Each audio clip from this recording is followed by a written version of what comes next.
मैं प्राध्यापक विशाल कोरडे, दिव्यांग social foundation Akola, radio vision Akola और श्री शिवाजी महाविद्यालय अकोला के माध्यम से आप सभी का स्वागत करता हूँ। दोस्तों, आज है 20 मार्च 2021। आज है विश्व गोरैया दिवस यानी वर्ल्ड स्पैरो डे।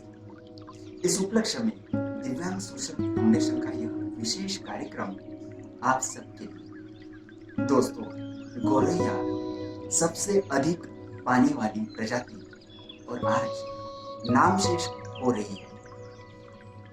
दिव्यांग सोशल फाउंडेशन के माध्यम से हम एक प्रयत्न कर रहे हैं इस छोटे जीव को बचाने की, इसका संवर्धन करने की, और आप सभी का सहयोग इस कार्यक्रम में हमें अपेक्षित है। तो बने रहिए रेडियो विजन अकोला और दिव्यांग सोशल फाउंडेशन अकोला के साथ। धन्यवाद। You are listening Radio Vision, presented by Divyang Social Foundation, Akola.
हा सुंदर चिमण्यांचा चिवचिवाट ऐकला की दिवस कसा प्रसन्न जातो. परंतु श्रोते हो, शहरातच काय, ग्रामीण विभागातही असा कर्णमधुर ध्वनी ऐकणे दुर्लभ झाले आहे. एक घास जीव द्यायचा असे म्हणून आई आपल्या बाळाला एक एक घास मायेने बनवते. परंतु आता तीच चिमणी काळाच्या ओघात दिसेनाशी झाली. आताच्या पिढीला चिमण्यांचा चिवचिवाट कानी पडणे दुर्मिळ झाले. कविता, गाणी किंवा बडबड गीते यातच चिमणी शिल्लक राहते की काय, अशी भीती निर्माण झाली आहे. या पार्श्वभूमीवर चिमण्यांचे संरक्षण आणि त्याविषयीच्या जागृतीसाठी 20 मार्च हा दिवस जागतिक चिमणी दिन म्हणून 2010 पासून साजरा केला जातो. नेचर फॉरेस्ट सोसायटी फॉर इंडियाचे मोहम्मद दिलावर यांचा या कार्यात मोठा हातभार आहे. वाढत्या शहरीकरणामुळे पर्यावरणाचा होणारा ऱ्हास चिमण्यांच्या संख्येस कारणीभूत ठरला. संपूर्ण विश्व में गोरैया की कुल 24 प्रजातियां पाई जाती हैं. उनमें से 5 भारत में दिखाई पड़ती है. विश्व गोरैया दिवस के उपलक्ष्य में हर साल एक स्लोगन निर्धारित किया जाता है. 2021 का स्लोगन है I love sparrows. गोरैया का शास्त्रीय नाम बासर डोमेस्टिकस है. मराठी में चिमनी, गुजराती में चकली, हिंदी में गोरैया, इंग्लिश में हाउस स्पैरोज और संस्कृत में चटक कहते हैं. गोरैया का उड़ने का वेग 24 मील प्रति घंटा है। विपरीत परिस्थिति में यह वेग प्रति घंटा 31 मील हो जाता है। गोरैया के दिल की धड़कन प्रति मिनट 800 बार धड़कती है। गोरैया की घटती संख्या देखकर दिल्ली और बिहार में इसे राजकीय पक्षी का दर्जा दिया गया है। अत्यंत छोटे आकार की यह गोरैया वजन से 25 से 60 ग्राम तक होती है। गोरैया की औसत उम्र पिंजरे में 12 से 14 साल और खुले में 3 से 5 साल तक होती है। घोंसले केवल नर ही बनाते हैं। मादा गोरैया को आकर्षित करने के लिए यह घोंसले बनाए जाते हैं। गोरैया के बच्चों में ज्यादातर मादा का डीएनए ट्रांसफर होता है। यह एक विशेष है। गोरैया जलचर न होते ही पानी के भीतर से तैर सकती है। इनके देखने की क्षमता लाजवाब होती है। गोरैया की आंखों की रेटिना में प्रति वर्ग लगभग 4 लाख मिलीमीटर फोटो रिसेप्टर्स लगे होते हैं।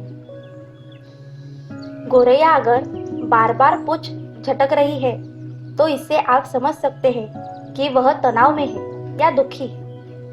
गोरैया लगभग 10,000 से 12,000 फीट की ऊंचाई उड़ सकती है। गोरैया जमीन के नीचे 2000 फीट गहरी कोयले के खानों में घर बनाकर रहती है। गोरैया की संख्या आशिया खंड में सर्वाधिक पाई जाती है। गोरैया के विभिन्न प्रजातियों के बारे में जानेंगे आगे इस कार्यक्रम में, तो बने रहिए दिव्यांग सोशल फाउंडेशन और रेडियो विजन के साथ। यूरेशियाई वृक्ष गौरैया। यूरेशियाई वृक्ष गौरैया पासेर गौरैया परिवार का एक पासेराइन पक्षी है, जिसके सिर का ऊपरी हिस्सा और गर्दन का पिछला हिस्सा लाल भूरे रंग का होता है। इस प्रजाति के दोनों ही लिंगों में समान पंख होते हैं और युवा पक्षी वयस्क पक्षियों के ही एक छोटे रूप जैसे दिखते हैं। गौरैया पक्षी अधिकांश समशीतोष्ण यूरेशिया और दक्षिण पूर्व एशिया में प्रजनन करती है। यह वृक्ष गौरैया के नाम से जानी जाती है। इस वृक्ष गौरैया का जीवन काल 2 वर्ष का होता है। यह पक्षी जर्मनी से आयातित 12 पक्षियों के वंशज हैं और जिन्हें 1870 के अप्रैल माह के अंत में उत्तरी अमेरिका एविफोना की संख्या बढ़ने की परियोजना के एक हिस्से के रूप में वहां पर छोड़ दिया गया था। अपनी सीमित संयुक्त अमेरिकी क्षेत्र में यूरेशियाई वृक्ष गौरैया को शहरी क्षेत्रों में घरेलू गौरैया के साथ संघर्ष करना पड़ता है और इसलिए यह मुख्यतः पार्कों, खेतों और ग्रामीण वनों में ही पाई जाती है।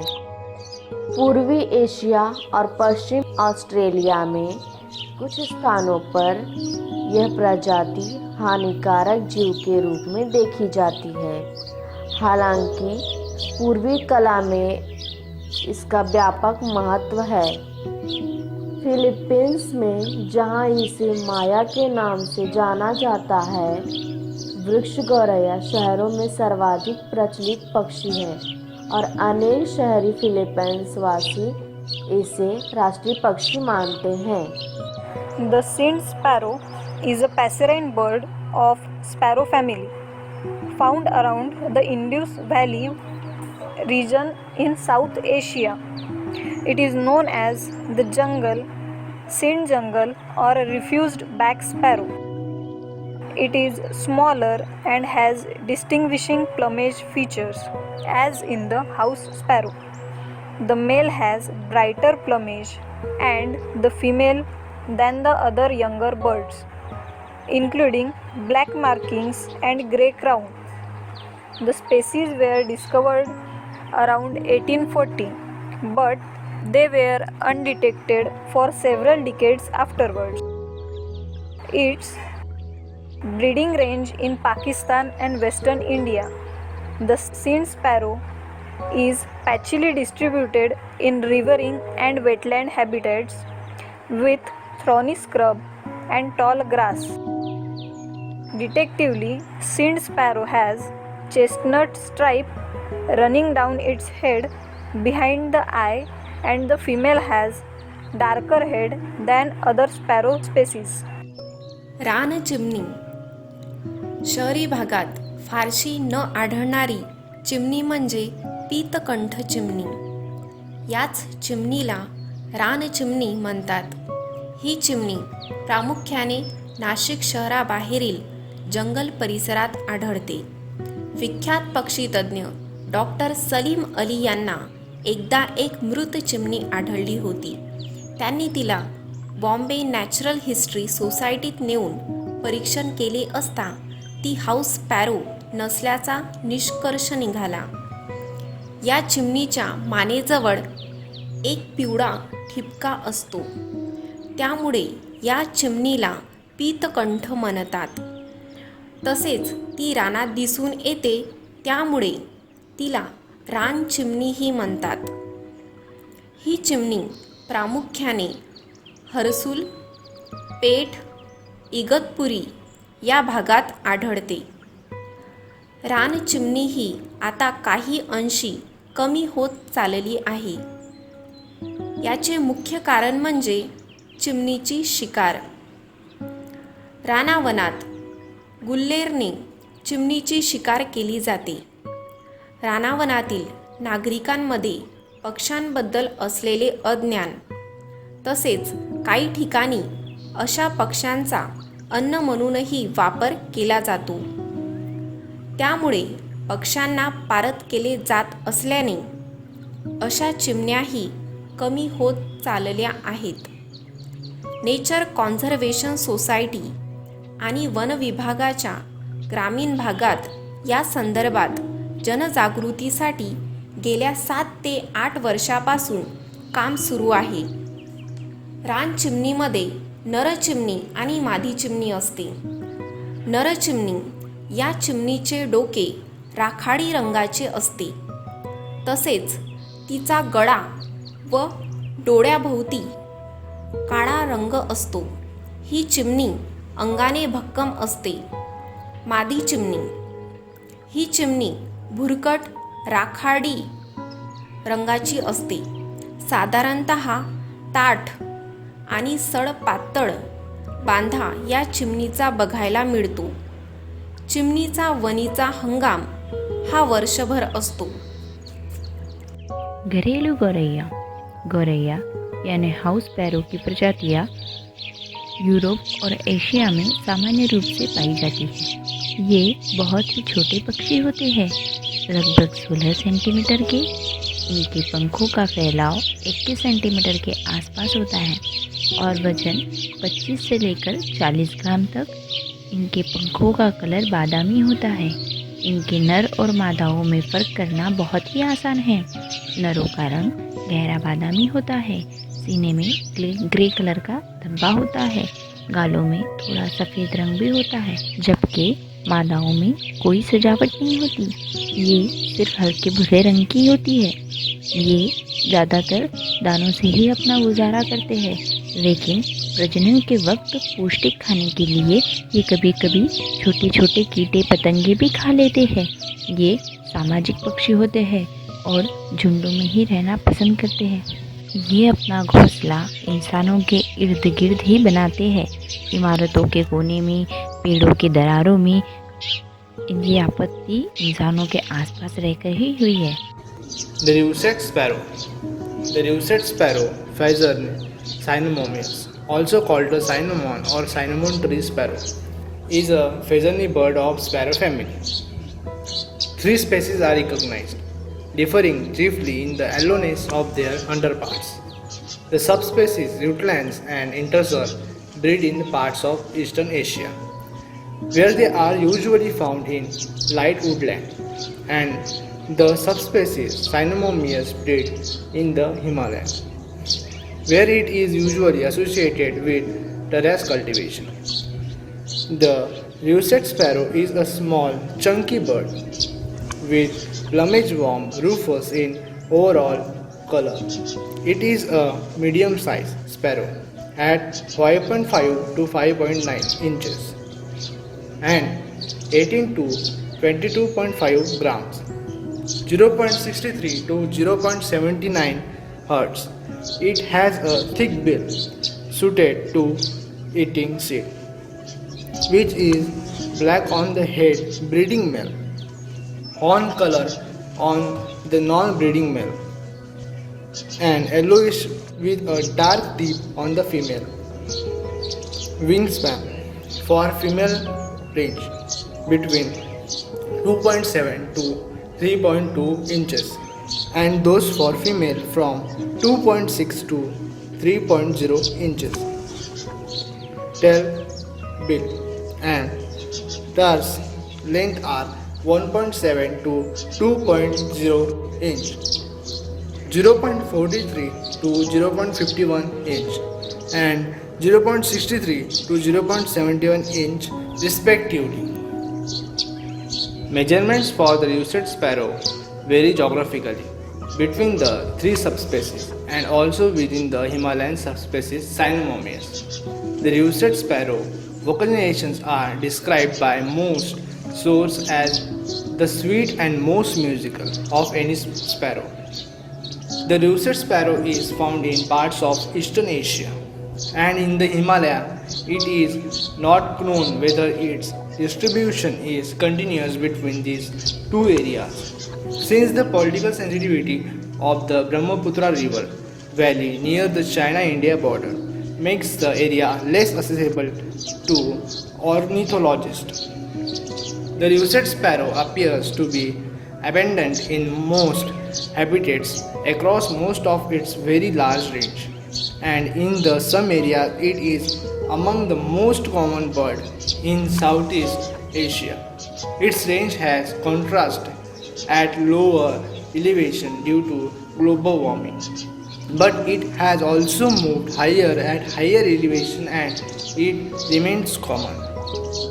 In many aspects of its behavior, the russet sparrow is similar to the horse and Eurasian tree sparrow. Like them, it feeds on ground but spends most of the time perches on branches.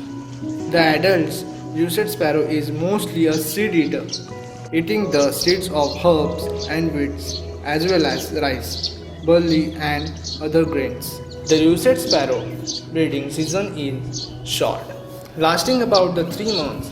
The Himalayan subspecies Cynomolmus has been recorded breeding from April to August. The nominate subspecies breeds from May to July, and the subspecies Endancer is believed to breed in March. In parts of range, the russet sparrow inhabits towns and in most of its range. It occurs near the cultivation and is a minor pet of agriculture. Though it damages crops, it also feeds in the nestling largely on insect pests.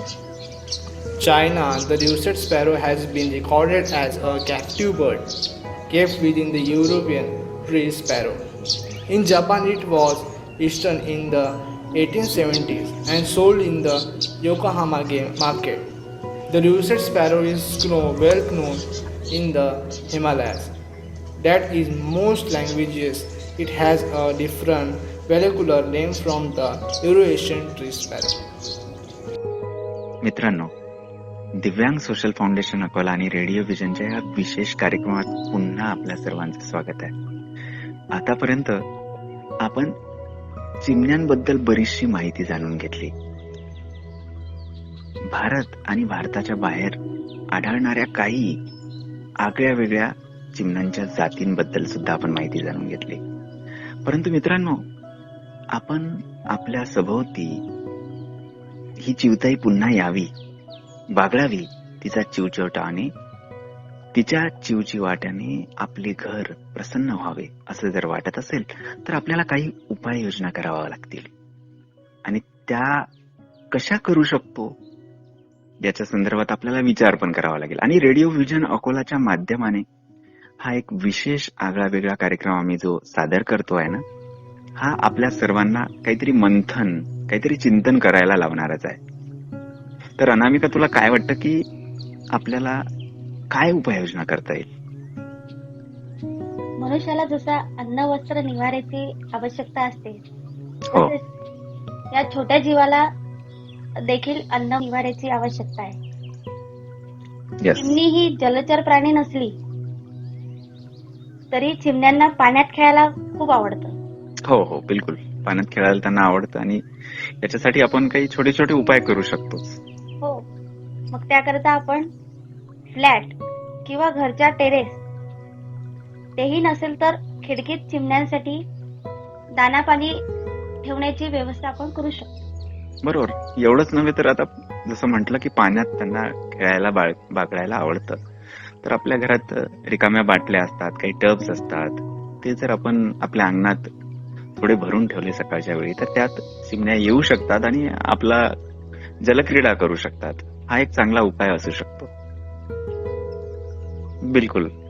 आणि अन्न पाण्याचं जर म्हटलं तर असं आपल्याला जाणवतं की आपल्या सभोवताली ह्या चिमण्या येण्याचं कारण काय असतं की त्यांना आपल्या घरात जे अन्नधान्य आपण निवडतो त्याचे दाणे पडलेले असतात, किंवा आजही आपण ग्रामीण विभागात जर बघतो तर महिला अन्नधान्य निवडताना खास काही थोडस धान्य काढून हे चिमण्यांना टाकत असतात. तू बघितलं असेलच. हो ना. परंतु आज आपल्या शहरी विभागात आपण पॅकिंगचं पूर्ण अन्न खातो. आपल्या घरी जे येणारं फूड आहे हे सर्व पॅकिंगचं असतं. दळलेलं पीठ सुद्धा आपल्या घरी पॅकिंगचं येऊन पडतं. त्यामुळे काय होतं की आपल्या सभोवताली ह्या जे छोटे छोटे जीव जंतू असतात त्यांच्यासाठी हे अन्नधान्य असं आपल्याला निवडलेलं, टाकलेलं किंवा असं आढळतच नाही. याच्यासाठी आपल्याला काही गोष्टी करता येणारच आहेत.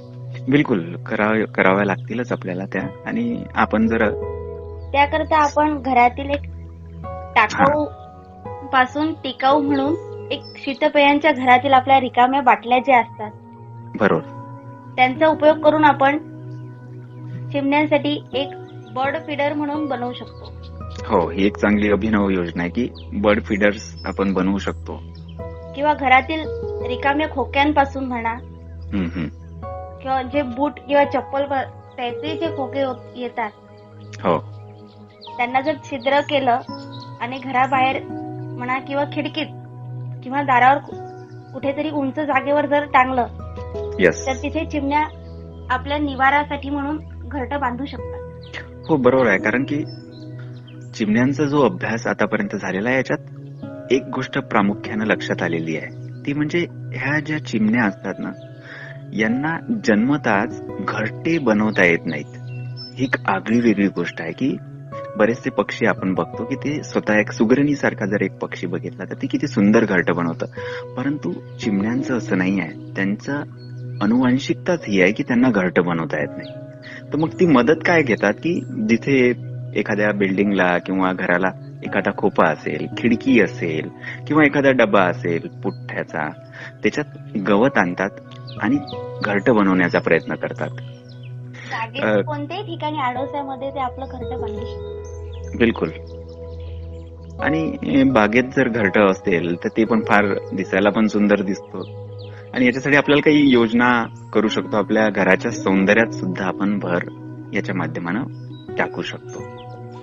घराजवळच्या मोकळ्या जागेत म्हणा, अंगणात किंवा कॉलनीतील रस्त्याच्या कडेला एखादं लहान झुडूप वगैरे जर रोप लावलं, त्याची लागवड जर केली, तर त्याही ठिकाणी चिमणी आपल्या घरटं किंवा आपला निवारा शोधू शकते. बिलकुल, घरटं आपलं शोधू शकतील किंवा बांधू शकतील.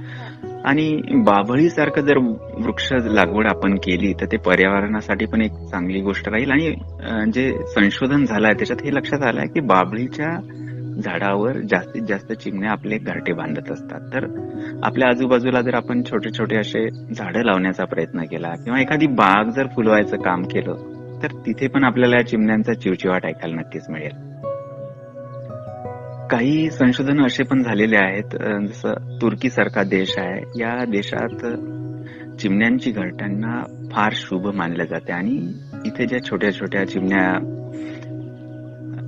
आपल्या सभोवती वावरतात ना, त्यांच्यासाठी दगडाची घरटी हे बांधव बनत असतात आणि हे नागरिक यांना खूप शुभ मानतात आणि प्रत्येक घरात एक घरट हे दगडांच्या पासून बनवलेलं असतं आणि तिथे ह्या चिमण्या सहज आपलं अधिवास किंवा आपला जो वास्तव्य करू शकतो. वास्तव्य चांगलं करू शकतात.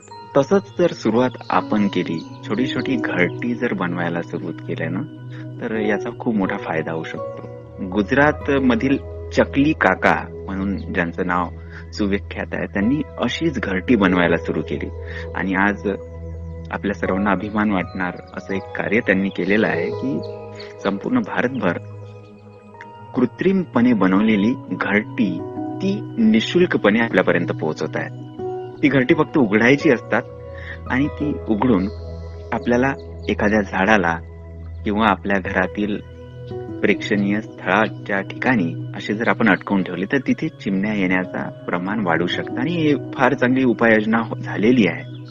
आणि आजवर त्यांनी बरीचशी घरटी अशी वितरित केली आणि आज त्याचा फार चांगला रिझल्ट आपल्याला जाणवतोय. अशाच काही उपाययोजना आपणही आपल्या इथे राबवू शकतो. बिलकुल.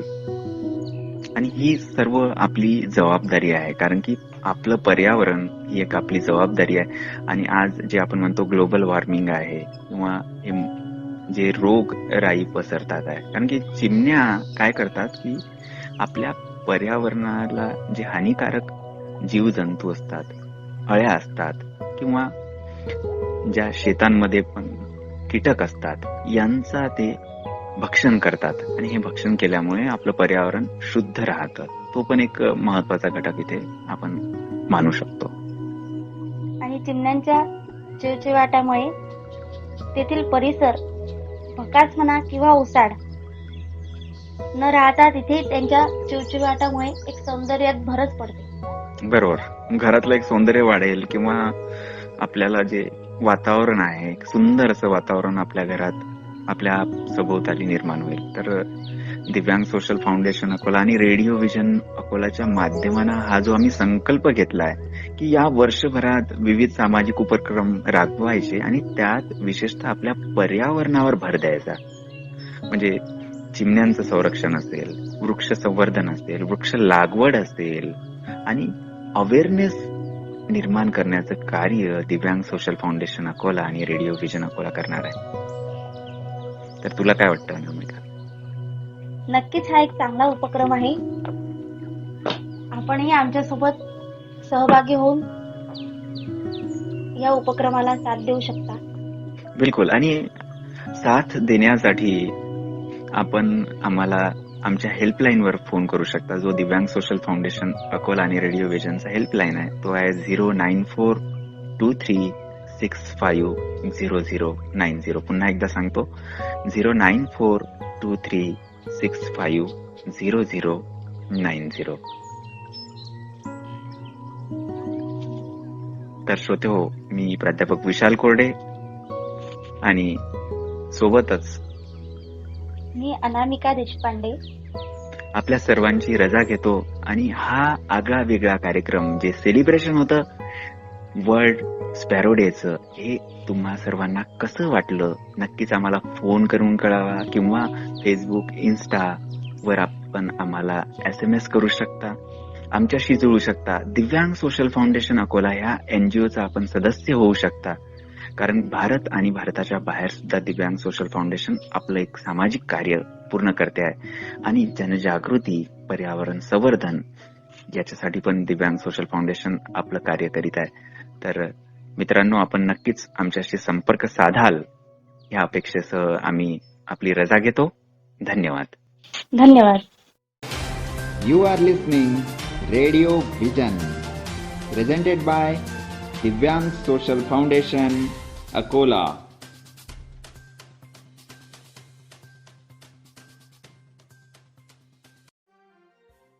दिव्यांग सोशल फाउंडेशन अकोला और रेडियो विजन अकोला की यह विशेष प्रस्तुति आपको कैसी लगी? आप हमें कमेंट करके फेसबुक, इंस्टा पे लिख सकते हो।